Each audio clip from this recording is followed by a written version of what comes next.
Saudara, kini terdapat kursus keselamatan baru yang disesuaikan dengan keperluan para penunggang penghantaran yang menggunakan motosikal.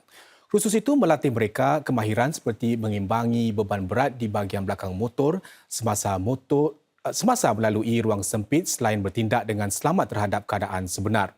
Yang diperkenalkan ekoran meningkatnya angka kematian dalam kalangan pekerja platform. 4 orang maut pada separuh pertama tahun ini berbanding 2 orang tahun 2025.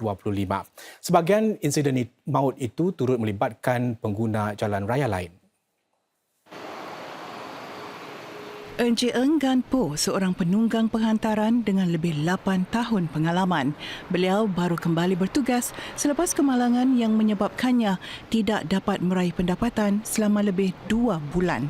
Menurutnya, seorang penunggang penghantaran boleh membawa sehingga 40 kg muatan di belakang kenderaan, mengubah cara motosikal dikendalikan. It's good to have. It's teaching riders and upskilling them to better control of the food item or heavy item they have in the bag. With more training and awareness on the road itself, it could be done. So at least it could be safer for riders on the ground. Matlamat kursus keselamatan baru ini adalah untuk membantu penunggang seperti Encik Eng meningkatkan kemahiran mereka. Ia diselenggarakan oleh syarikat Grab, Persatuan Keselamatan Menunggang Singapura dan kesatuan yang mewakili para pekerja platform. This is exactly the kind of hands-on effort that matters because many safety decisions on the road are made within seconds.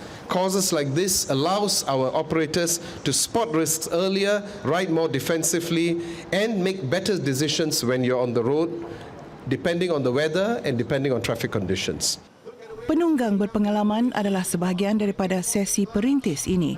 Mereka akan membantu memperhalusi kursus untuk memenuhi keperluan penunggang yang masih kurang berpengalaman.